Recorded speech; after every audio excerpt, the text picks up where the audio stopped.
Move, old lady, before I call security and have you dragged out of here like the piece of trash you are. Blake Morrison's platinum blonde hair caught the overhead lights as he loomed over Dorothy Washington, his voice dripping with the kind of venom that comes from a lifetime of believing other people exist solely for his convenience. The elderly black woman clutched her boarding pass with trembling fingers, her 74-year-old frame seeming impossibly small in the spacious first-class seat that her grandson had worked 3 jobs to afford, while every passenger within earshot felt their breath catch in their throats as they witnessed something that would change all their lives forever. Dorothy Washington had been awake since 4:30 a.m. Not because her aging body demanded it, but because her mind wouldn't stop racing with thoughts of her younger sister lying in a Los Angeles hospital bed fighting a battle against cancer that seemed to be slipping away with each labored breath. At 74, Dorothy had seen enough death during her 45-year nursing career to know when someone was preparing to let go, and the phone call from Patricia 3 days ago had carried that unmistakable tone of finality that made her pack her single suitcase with hands that shook more from emotion than age. She stood in her modest Detroit apartment, surrounded by the accumulated memories of a lifetime spent caring for others, her walls lined with thank you cards from grateful families, certificates of appreciation from hospitals where she'd worked double shifts during crises, and a single faded photograph from the 1963 March on Washington where a much younger Dorothy could be seen linking arms with strangers who shared her belief that dignity wasn't something you asked for, but something you claimed with quiet strength. The morning light filtering through her kitchen window illuminated the simple breakfast she'd prepared but couldn't bring herself to eat. Her stomach twisted with worry about Patricia and anticipation about flying for the first time in over a decade. When Terrell knocked on her door at 6 a.m., Dorothy felt her heart swell with the kind of love that transcends generations, the kind that makes a 17-year-old boy work at a grocery store for 4 months, bagging groceries and collecting shopping carts in the bitter Michigan winter, saving every dollar from his minimum wage paycheck so his grandmother could fly first class to say goodbye to the sister who had helped raise him after his parents died in a car accident when he was 7. "Grandma Dorothy, you ready to fly like a queen?" he asked, his smile bright enough to chase away some of the sadness that had been hanging over their small family like a storm cloud, and when he pulled out the boarding passes printed on heavy cardstock that proclaimed her seat as 3A in the first-class cabin. Dorothy felt tears slide down her weathered cheeks, because no one in her family had ever experienced such luxury. "Baby, you didn't have to spend all that money on me," she whispered, running her fingers over the boarding pass like it was made of gold. But Terrell just wrapped his long arms around her shoulders and said, "Grandma, you spent your whole life taking care of everybody else, working nights and weekends, so I could have school clothes and birthday presents, never once complaining about how tired you were or how your feet hurt after standing for 12 hours straight. And now it's time for someone to take care of you, even if it's just for one flight to Los Angeles." The taxi ride to Detroit Metropolitan Airport passed in comfortable silence. Dorothy's hand clasped in Terrell's as she watched the city wake up around them, thinking about all the times she'd driven this same route to work, the early shift at various hospitals, never imagining she'd one day be traveling in luxury to say goodbye to Patricia, who had been more like a daughter than a sister since their parents died young and left Dorothy to raise a child while she was barely out of childhood herself. When they reached the airport terminal, bustling with the controlled chaos of early morning travelers rushing toward their various destinations, Dorothy felt a flutter of nervousness in her chest that had nothing to do with flying and everything to do with the knowledge that she was about to enter a world where people like her weren't usually welcome. Blake Morrison's morning had started at 5 a.m. with a phone call from his divorce attorney, delivering news that felt like a sledgehammer to his already fragile ego. His ex-wife Jennifer had filed an emergency motion to modify their custody agreement, claiming that his recent erratic behavior and financial instability made him unfit for unsupervised visits with their 2 children, and the hearing was scheduled for the following Monday, which meant he had exactly 4 days to somehow convince a judge that he was still the successful executive and devoted father he'd pretended to be for the past 15 years of his marriage. Sitting in his downtown Chicago high-rise apartment that he could barely afford since the separation, surrounded by expensive furniture that now felt like props in a play he could no longer perform, Blake stared at his reflection in the bathroom mirror and saw a 48-year-old man whose platinum blonde hair was perfectly styled to hide the growing bald spot, whose custom-tailored suit couldn't disguise the desperate hunger in his pale blue eyes, and whose entire sense of self-worth depended on maintaining the illusion that he was better than everyone around him. Especially people who looked different from him and threatened his precarious position in a world that had started questioning whether men like him deserved the privileges they'd always taken for granted. His tech company, Morrison Digital Solutions, was hemorrhaging money faster than he could find new clients, partly because his abrasive personality had driven away several major accounts over the past year, but mostly because he'd spent more time networking at country clubs and political fundraisers than actually learning how to run a business in an increasingly competitive market. The flight to Los Angeles was supposed to be his last chance to save a crucial contract with a medical technology firm, but his assistant had booked him in economy class as part of the company's new cost-cutting measures, a humiliation that felt like a public announcement of his professional failures and personal inadequacies. Blake had built his entire identity around the belief that success was measured by how much better you were than other people,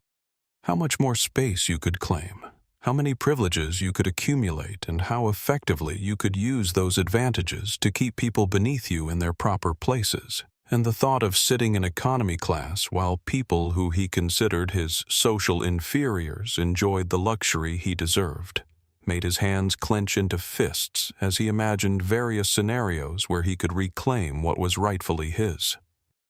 He'd noticed during previous flights that older passengers, especially elderly black women, were often traveling on compassionate fares or charity upgrades. People who wouldn't fight back if challenged by someone with authority and confidence. People who had been trained by decades of discrimination to accept whatever space they were allowed, without making waves that might disturb the comfortable status quo. As he boarded the plane with his Platinum Elite frequent flyer status, providing him with priority boarding privileges that he wore like armor against his crumbling self-esteem, Blake's eyes immediately locked onto seat 3. Where an elderly black woman sat quietly reading a worn paperback novel, her simple clothing and gentle demeanor marking her as exactly the kind of person he could intimidate into giving up what he wanted, someone whose discomfort would be a small price to pay for his comfort, someone whose dignity was worth less than his need to feel superior in a world that was rapidly leaving him behind. The knitting bag hit the airplane floor with a soft thud that seemed to echo through the first-class cabin like a gunshot, and Dorothy Washington looked up from her book to see a tall white man with platinum blonde hair standing in the aisle beside her seat. His pale blue eyes filled with the kind of cold contempt that she recognized from her childhood in the segregated South, though she'd hoped never to see it again in her lifetime. Blake Morrison loomed over her with the practiced intimidation tactics of someone who'd spent years using his size and privilege to take what he wanted from people who couldn't fight back his expensive suit and confident posture, designed to project an authority that he believed would make her compliance automatic and unquestioned. There's obviously been some kind of computer error here, and I'm just going to correct it before this becomes a bigger problem for everyone involved, Blake said, his voice carrying the particular kind of politeness that manages to sound more threatening than outright hostility. The tone of someone who believes that reasonable-sounding words can disguise unreasonable actions, that civilized language can mask uncivilized behavior. I fly 200,000 miles a year, Platinum Elite for life, so I understand exactly how these computer glitches happen with last-minute upgrades for people who don't really understand first-class protocols and etiquette. Dorothy felt her heart begin to race as she clutched her boarding pass tighter, the cardstock suddenly feeling fragile between her trembling fingers, while Terrell rose from his seat in 3B, like a protective wall between his grandmother and this stranger who had just thrown her personal belongings on the floor. like garbage. "Excuse me, sir, but that's my grandmother's seat, and she has a valid ticket that I purchased 3 weeks ago," Terrell said, his young voice shaking with controlled anger and bewilderment at finding himself in a situation that felt like stepping back in time to an era he'd only read about in history books. Blake's smile never wavered as he turned his attention to Terrell with the kind of condescending amusement that adults reserve for children who don't understand how the real world works, his head tilting slightly as he looked the teenager up and down with calculated dismissal. "Son, I appreciate that you're trying to help your grandmother, but this is obviously a situation where someone made a mistake with the booking system, probably one of those discount travel websites that oversell seats to people who don't fly regularly." He continued his voice, maintaining that same reasonable tone, while his eyes communicated something entirely different. "The best thing for everyone, especially your grandmother, would be to just accept the seats that are appropriate for your ticket class and let the adults handle the administrative details." Jennifer Hayes, the senior flight attendant who had been with the airline for 12 years and had seen every possible variation of passenger conflict, approached their row with the kind of professional smile that could diffuse most situations before they escalated beyond polite conversation. "Is there something I can help you folks with this morning?" she asked, her trained eye immediately taking in the body language and tension that told her this was going to be more complicated than a simple seating mix-up, though she had no idea that she was about to witness something that would force her to choose between company policies and basic human decency. "Just a simple computer error that needs to be corrected," Blake replied smoothly, pulling out his phone to show what appeared to be a confirmation email, though Jennifer noticed that he held it at an angle that made it difficult for anyone else to read the details clearly.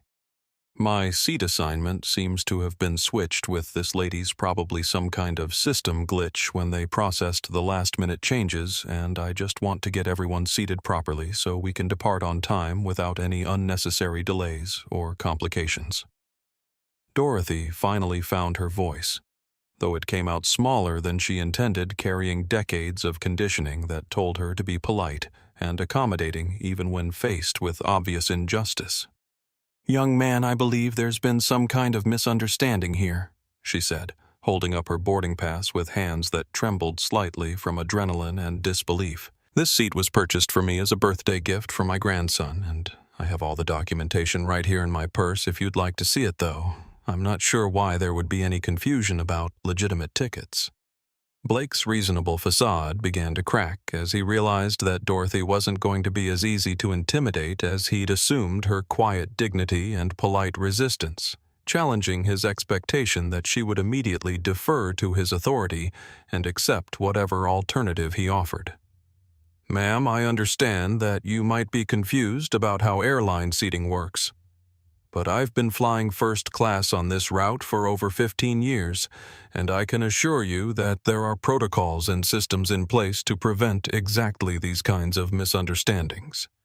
he said, his voice taking on a sharper edge as other passengers began to notice the commotion and turn their attention toward the unfolding drama. Captain James Rodriguez had been piloting commercial aircraft for 23 years, long enough to develop an instinct for when passenger conflicts were going to escalate beyond the flight crew's ability to manage them diplomatically. And the radio call from Jennifer requesting his immediate presence in first class carried the kind of urgency that told him this was going to be one of those situations that ended up in incident reports and possibly news headlines. As he made his way through the cabin toward row 3, he could see passengers throughout the plane craning their necks to get a better view of whatever was happening, phones appearing in hands with the automatic reflexes of people who had been trained by social media to document every moment of drama for potential viral content. "Good morning, folks. I'm Captain Rodriguez," he said as he approached the cluster of people gathered around Dorothy's seat, his calm voice and authoritative presence usually enough to de-escalate most conflicts before they required more dramatic interventions. "I understand there might be some confusion about seat assignments, so let's take a look at everyone's boarding passes and get this sorted out quickly and fairly so we can get you all safely to Los Angeles on schedule." Blake immediately stepped forward with the aggressive confidence of someone who believes that taking charge of a situation automatically makes him right, pulling out his boarding pass with a flourish that was designed to demonstrate his cooperativeness and reasonableness to everyone watching. "Captain, I appreciate you taking the time to handle this personally, and I think you'll find that my documentation clearly shows Seat 3A, he said, handing over the boarding pass while maintaining eye contact with an intensity that suggested he was used to having authority figures automatically side with him in disputes with people he considered beneath his social status.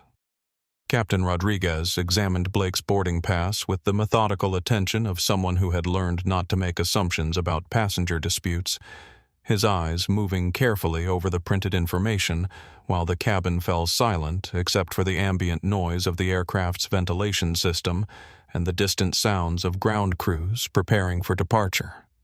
After a long moment that felt like an eternity to everyone watching, he looked up with the kind of neutral expression that professional diplomats use when delivering news that someone isn't going to like. "Sir, your boarding pass clearly indicates Seat 12F in the main cabin,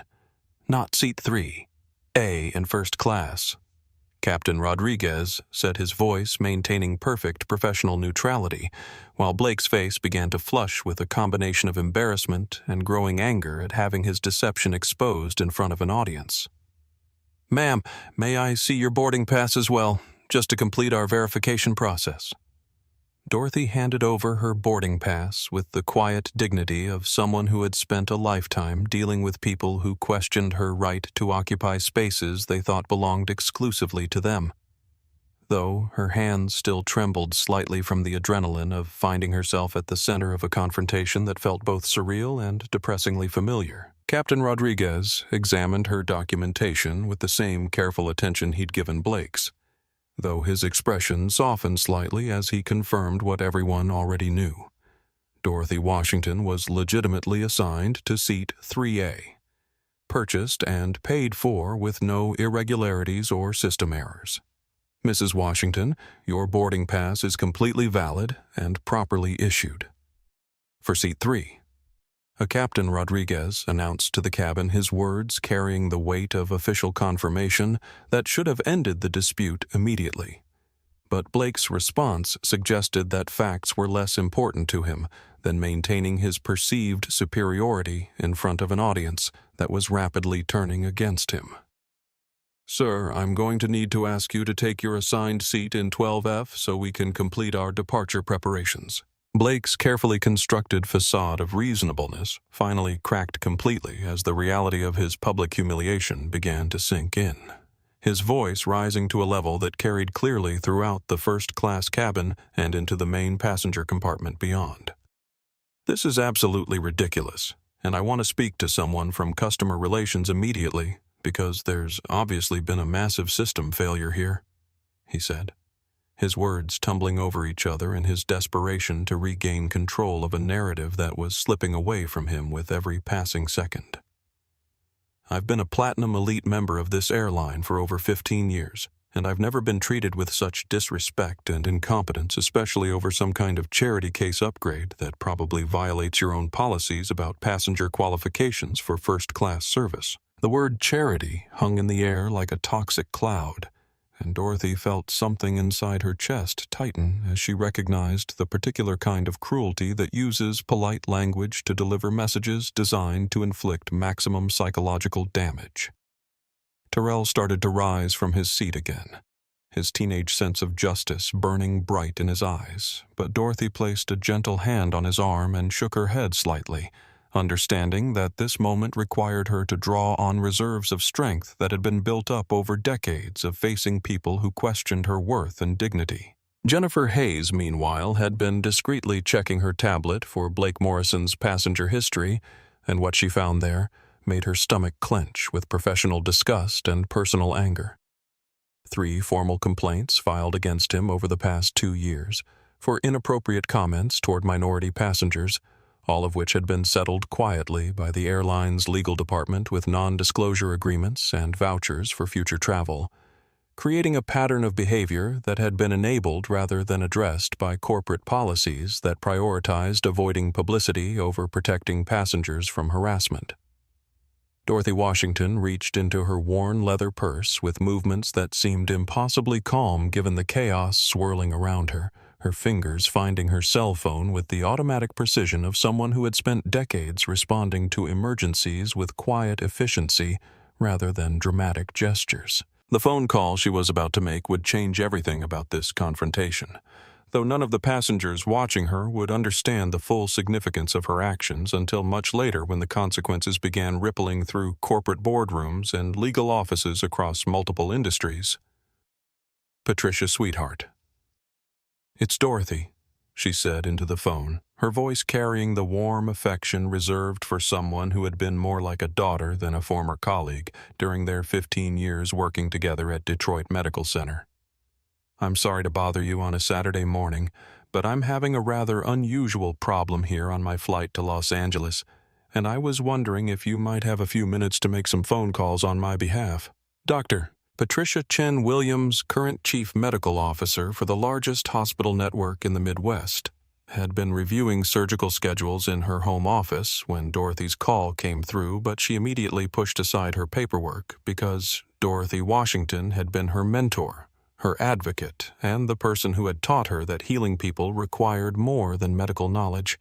It required understanding how to fight for patients who couldn't fight for themselves.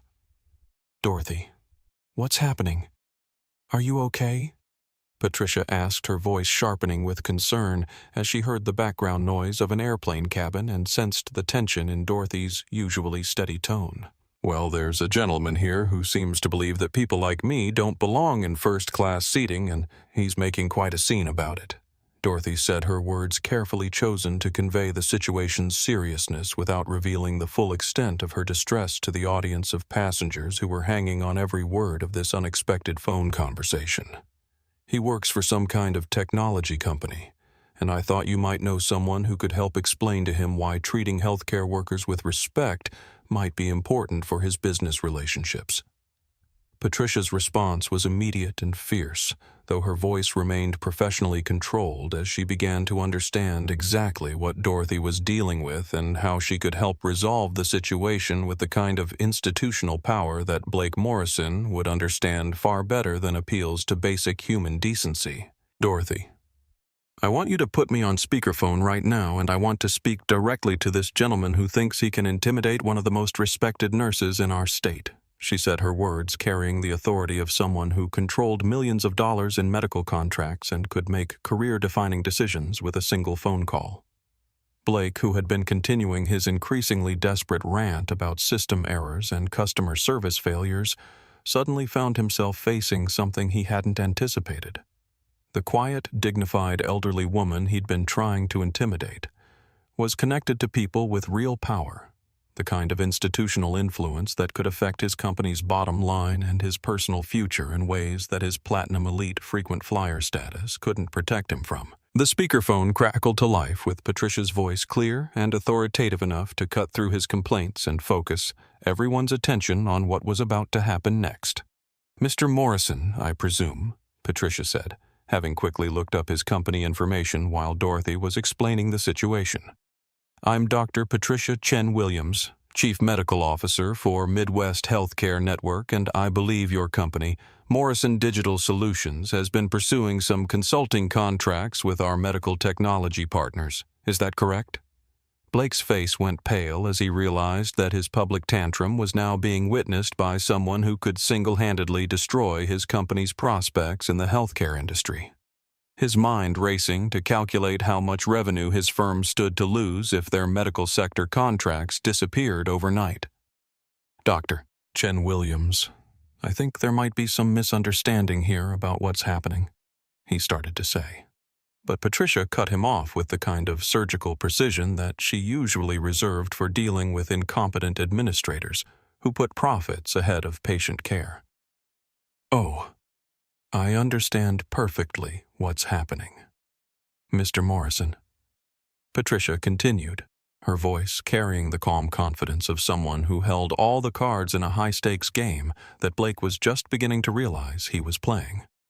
You're attempting to intimidate Dorothy Washington, one of the most beloved and respected healthcare professionals in our region.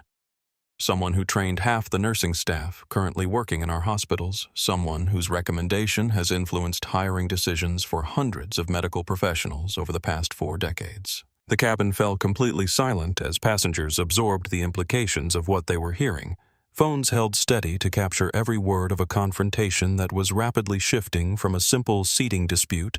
to something much larger and more significant. Dorothy sat quietly in her seat, her expression unchanged, but Terrell looked at his grandmother with newfound understanding of why so many people had spoken at her retirement party about how she had changed their lives and their careers through her mentorship and advocacy. Blake Morrison's phone began buzzing with incoming calls and text messages that he tried to ignore, but the persistent vibration against his chest pocket felt like a countdown timer attached to his professional and personal destruction, each notification representing another crack in the carefully constructed facade that had allowed him to maintain his lifestyle and his illusions for the past several years. The first call was from his business partner, David Chen, whose panicked voice could be heard even though Blake had declined to answer the voicemail notification appearing on his screen, along with a text message that read simply, "Answer your damn phone, now." Medical contracts in jeopardy. Jennifer Hayes, meanwhile, had escalated the situation to ground control and airline management. Her radio conversations with operations creating a paper trail that would protect her from any potential retaliation, while ensuring that corporate executives were aware they had a public relations disaster unfolding in real time on one of their aircraft. The airline's social media monitoring team had already detected the spike in posts tagged with their company name video clips of Blake's confrontation with Dorothy spreading across multiple platforms faster than their crisis management protocols could contain them. "Ladies and gentlemen, this is your captain speaking," James Rodriguez announced over the intercom, his voice carrying the weight of a decision that would affect everyone on board the aircraft. Due to an ongoing passenger situation that requires documentation and resolution, we're going to be holding our position here at the gate while we work with airport security and company representatives to ensure everyone's safety and comfort. We apologize for any inconvenience and will update you as soon as we have more information. The collective groan from passengers throughout the cabin was audible, though most of the first-class travelers had been watching the confrontation with enough fascination that they understood why departure had been delayed, and several of them had already begun posting their own commentary and video footage on social media platforms with hashtags like #Seatgate and #FirstClassRacism that would soon be trending nationally. Blake felt the weight of their stares like physical pressure, his chest tightening with the realization that his attempt to claim a seat he didn't deserve had instead claimed his career, his custody rights, and possibly his entire future. Dorothy's phone rang again this time with a call from Judge Patricia Washington, no relation despite sharing a name, who served on the hospital network's board of directors and had heard about the situation through the medical community's remarkably efficient communication network. "Dorothy, honey, I just got off the phone with Patricia Chen Williams, and I want you to know that the entire medical community is rallying behind you," Judge Washington said, her voice warm with the kind of support that comes from decades of professional relationships built on mutual respect and shared values. "I've already made calls to 3 major medical technology firms that do business with Morrison's company, and they're all reconsidering their relationships with any vendor whose employees demonstrate this kind of behavior toward healthcare workers." Blake overheard enough of this conversation to understand that his problems were multiplying exponentially, that Dorothy Washington wasn't just a retired nurse with influential friends, but someone whose career had created a network of professional relationships that spanned the entire healthcare industry in multiple states. People who owed their success partly to her mentorship and guidance, people who were now using their considerable influence to defend her against his attack on her dignity. His ex-wife's attorney had already called twice, leaving messages about how video footage of his behavior would be submitted as evidence in their custody hearing, proof that he was unfit to have unsupervised visits with children who needed to learn respect and tolerance, rather than witnessing their father's racism and entitlement. The airline's customer service manager, Robert Kim, appeared in the first-class cabin with the kind of grim expression that suggested he'd already reviewed the video footage and witness statements that would be included in the incident report, his presence signaling that this situation had escalated far beyond anything the flight crew could handle internally. "Mr. Morrison, I'm going to need you to come with me so we can discuss this situation privately and determine the best way to proceed," he said, his tone professional but firm in a way that made it clear this wasn't a request but a directive backed by federal aviation regulations about disruptive passengers. Blake looked around the cabin one final time, seeing his reflection in the recording screens of dozens of phones, understanding that this moment would follow him forever, that his name would be permanently associated with the kind of racist behavior that decent people found reprehensible, that his children would someday see this footage and have to reconcile it with whatever positive memories they might have of their father. Dorothy Washington met his eyes with an expression that contained no satisfaction or vindication, just the kind of sad understanding that comes from a lifetime of witnessing people destroy themselves through hatred and fear of others who looked different from them. Blake Morrison's carefully constructed world collapsed with the methodical precision of a controlled demolition, each phone call and notification arriving like precisely placed charges, designed to bring down the entire structure of his professional and personal life with maximum efficiency and minimum chance for recovery. His business partner David had finally reached him despite his attempts to avoid the conversation, his voice crackling through the phone with barely controlled panic as he explained that Midwest Healthcare Network had just suspended all pending contracts, pending a review of vendor personnel practices and public behavior standards, a corporate euphemism that translated to millions of dollars in lost revenue and the effective death of Morrison Digital Solutions as a viable business entity. "Blake, what the hell did you do?" David's voice carried the particular kind of fury reserved for business partnerships destroyed by one person's stupidity,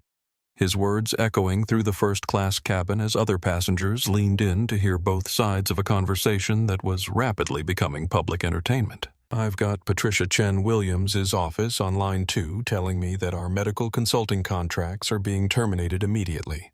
I've got 3 other healthcare networks calling to cancel meetings we've been setting up for months. And I've got our insurance company asking questions about liability coverage for employee actions that might constitute discrimination or harassment."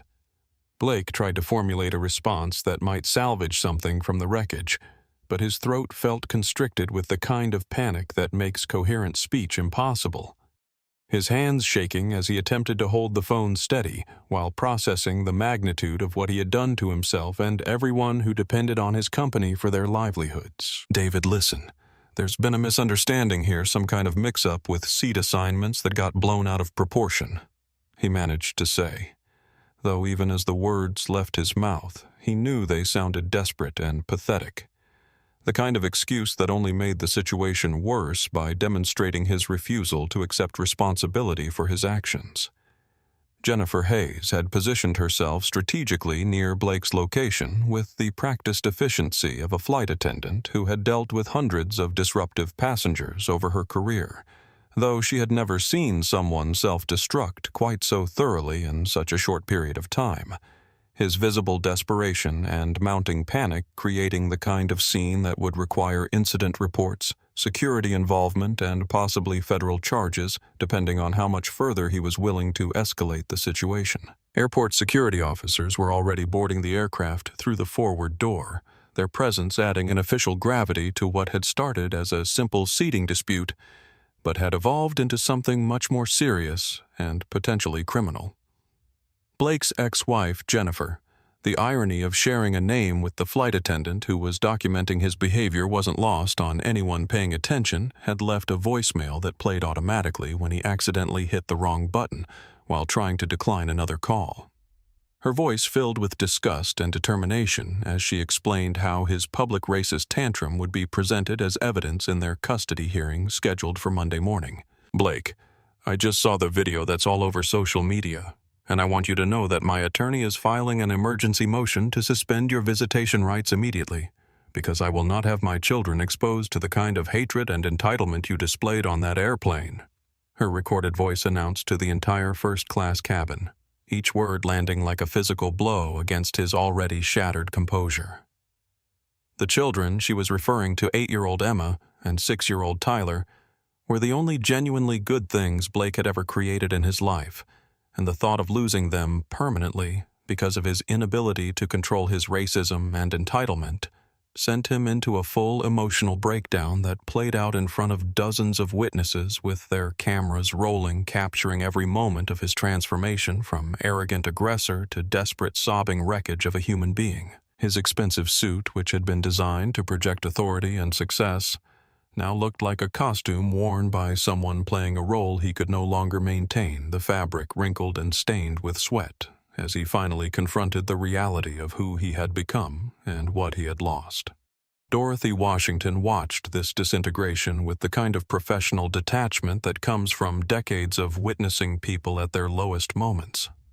Though her expression carried the particular sadness of someone who understood that Blake's racism had ultimately hurt him as much as it had hurt her, that his desperate need to feel superior to others had trapped him in a prison of hatred that was now destroying everything he claimed to value. Terrell, sitting beside his grandmother, felt a mixture of anger and pity as he watched a grown man cry like a child who had just realized that actions have consequences, that the world doesn't always bend to accommodate people who believe they deserve special treatment because of their race or social status. The airline customer service manager had returned with 2 airport police officers, whose presence immediately shifted the atmosphere in the cabin from dramatic entertainment to serious legal proceedings, their uniforms and equipment serving as visual reminders that Blake's behavior had crossed the line from inappropriate to potentially criminal, depending on how thoroughly they chose to investigate his actions and their impact on other passengers. "Mr. Morrison, you're going to need to come with us now so we can complete our investigation and determine what charges, if any, will be filed in connection with this incident," Officer Sarah Martinez said, her voice carrying the calm authority of someone who dealt with airport disruptions as routine parts of her job, though the video evidence and witness statements in this case made it clear that this wasn't a typical passenger dispute. Blake Morrison stood in the airplane aisle surrounded by uniformed officers and airline personnel, his face streaked with tears and his breathing shallow with panic, when Dorothy Washington did something that no one in the cabin expected. She asked the officers to wait a moment so she could speak to him directly, person to person, without the audience of cameras and official procedures that had turned their confrontation into public theater. The request surprised everyone, including Blake himself, who had spent the past hour experiencing Dorothy as an obstacle to be overcome rather than a human being deserving of basic respect and dignity. "Mr. Morrison." Dorothy said, her voice gentle but clear enough for everyone in first class to hear before the officers take you away. "I want you to understand something about who you tried to humiliate today, not because I need to prove anything to you, but because you need to understand the full scope of what you've done to yourself and your family through your actions." She paused, letting the words settle in the cabin like sediment in still water, giving Blake a moment to process what she was offering him: truth instead of punishment, understanding instead of revenge, education instead of simple consequences. Blake wiped his eyes with the back of his hand. His breathing still irregular, but his attention focused completely on Dorothy for the first time since he'd approached her seat, seeing her not as a symbol of what he feared or resented, but as an actual person whose life and experiences had value independent of his opinions about where she belonged or what she deserved. 15 years ago, your son Tyler was born 3 months premature at Detroit Medical Center, and I was the head nurse in the neonatal intensive care unit, who spent 17 days and nights monitoring his breathing, adjusting his feeding tubes, and coordinating with the medical team that saved his life. Dorothy continued, her words hitting Blake like physical blows as he realized she was talking about his son, his beautiful boy who was now 6 years old and healthy because of medical intervention that this woman had provided. The cabin fell completely silent as passengers absorbed the devastating irony of what Dorothy was revealing.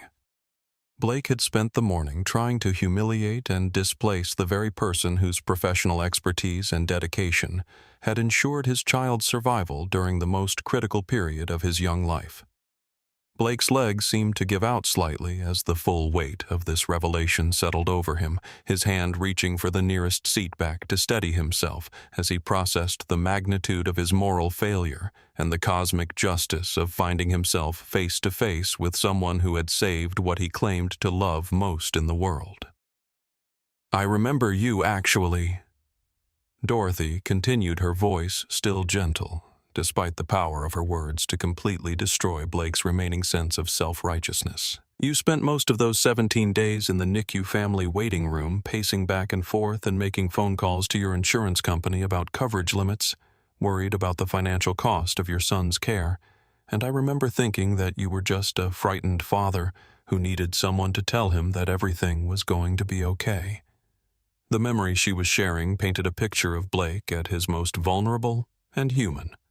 a stark contrast to the entitled aggressor he had become during their confrontation, showing everyone in the cabin that people were capable of both tremendous love and terrible cruelty, sometimes within the same person. Blake's voice, when he finally found it, came out as barely more than a whisper, cracked with emotion and disbelief at the connection Dorothy had just revealed. You were there when Tyler was born. You took care of him." He asked his question carrying the weight of a father's gratitude mixed with the shame of someone who had just realized he had attacked his child's savior, creating a moment of recognition that cut through all the rhetoric and posturing to reveal the essential humanity that connected them despite their differences in race, age, and social position. "I held your son when he was too small to survive without machines. I monitored his vital signs when every breath was a struggle. And I was there the morning when he finally reached 5 pounds, and the doctors said he was strong enough to go home to his family." Dorothy replied, her words creating a bridge of shared experience that made Blake's racist assumptions impossible to maintain. "And now, 15 years later, you're willing to destroy your relationship with that same child by demonstrating the kind of hatred and intolerance that no parent should ever model for their children, teaching him that some people matter less than others based on the color of their skin or the circumstances of their birth." The officers waited patiently while this extraordinary conversation unfolded, understanding that they were witnessing something rare and valuable, a moment of genuine human connection emerging from conflict.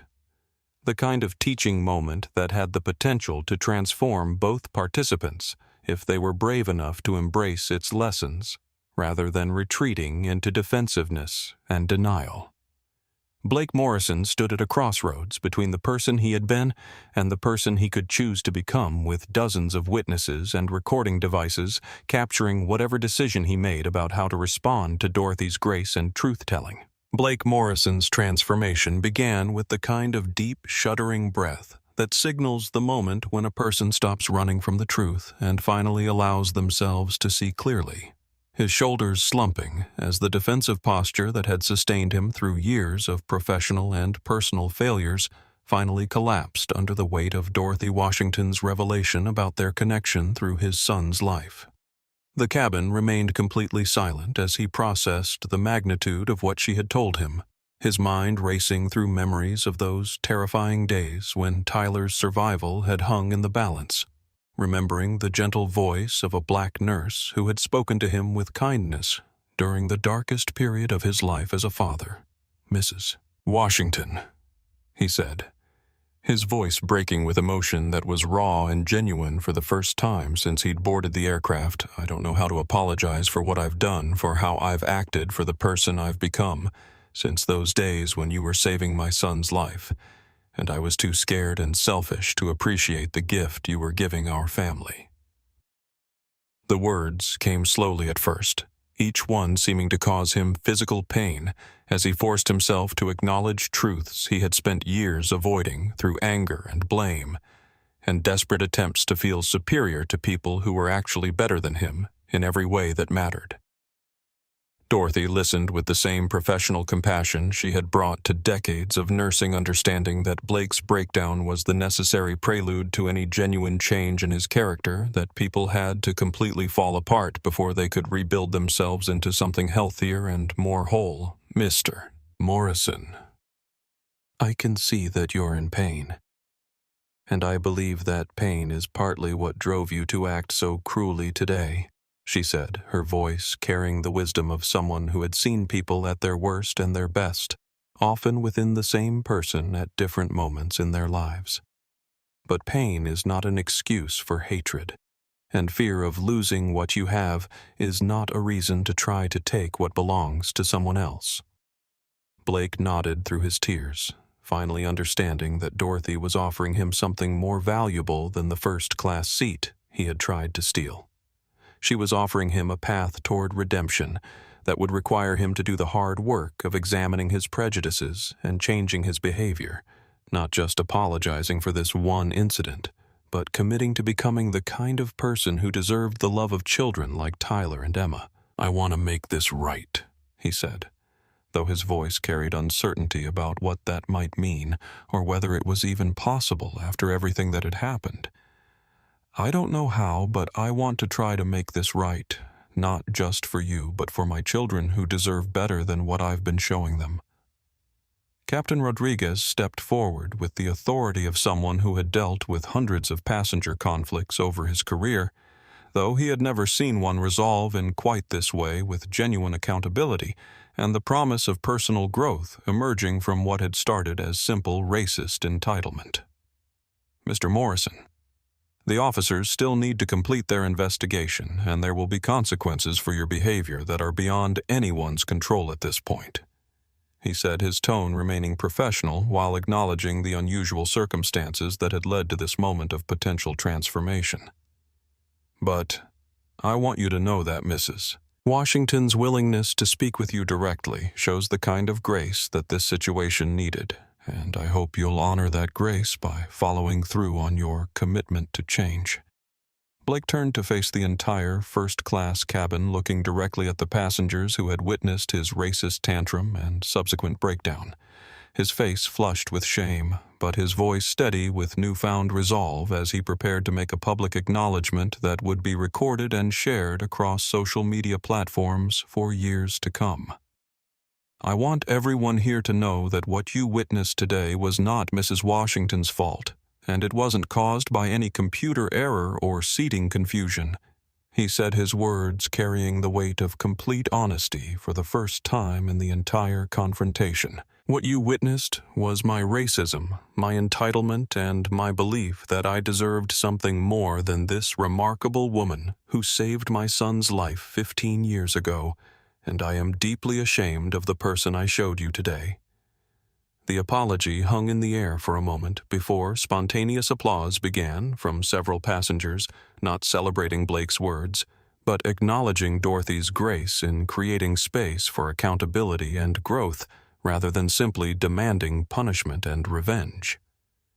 Terrell reached over to squeeze his grandmother's hand, understanding that he had just witnessed a master class in how to respond to hatred with wisdom,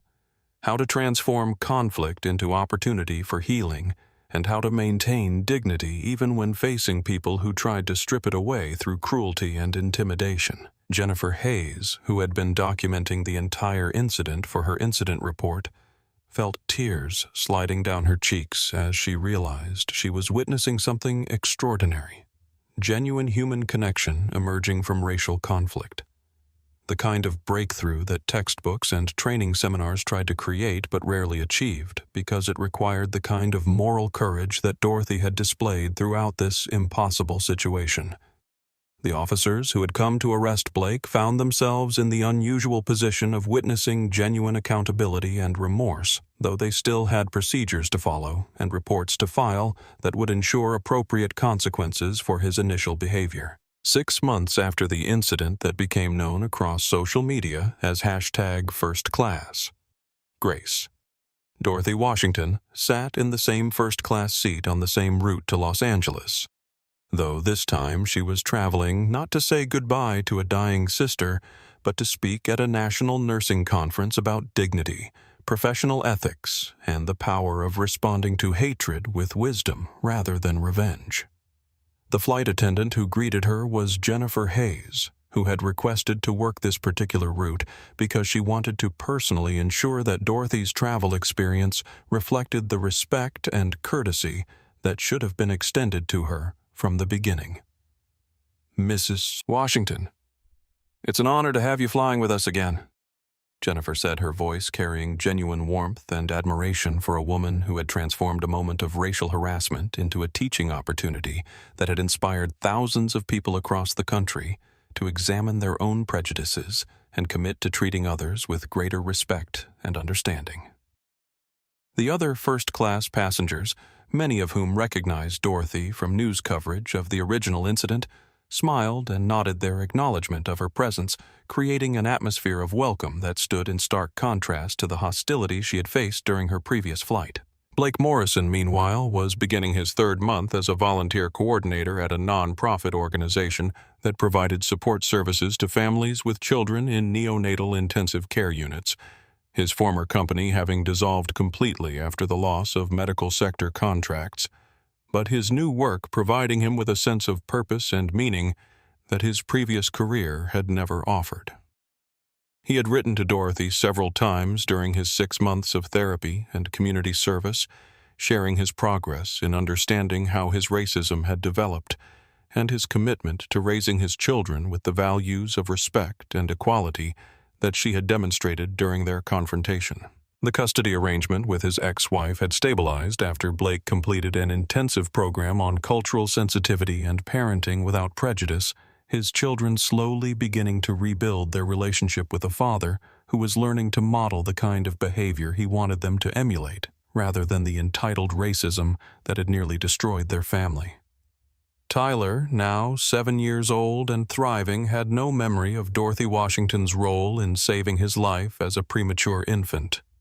But Blake had begun sharing that story with both his children as a way of teaching them about the debt of gratitude they owed to people whose service and sacrifice often went unrecognized and unappreciated. Dorothy's sister Patricia had made a remarkable recovery from her cancer diagnosis, the family rallying around her with the kind of coordinated medical care that Dorothy's professional network had been able to facilitate, creating a support system that had transformed a terminal prognosis into a survivable treatment plan. Terrell, now 18 and starting his freshman year at Howard University on a pre-med track, carried with him the memory of watching his grandmother respond to hatred with grace, understanding that her example had provided him with a template for how to navigate a world that would challenge his dignity and humanity in ways that previous generations had hoped to spare their children from experiencing. The nursing conference where Dorothy was scheduled to speak had sold out within hours of her name being added to the program, with healthcare workers from across the country traveling to hear her discuss not just the airplane incident, but the broader principles of maintaining professional compassion and personal dignity in environments where both were often under assault from people who mistook cruelty for strength and prejudice for authority. Her presentation would focus on the idea that healthcare workers had both the opportunity and the responsibility to model the kind of human connection that could heal not just physical ailments, but the social divisions that created illness and suffering in communities across the nation. As the plane reached cruising altitude and Dorothy opened the book she had brought for the flight, a memoir by another nurse who had spent her career advocating for patients who couldn't advocate for themselves,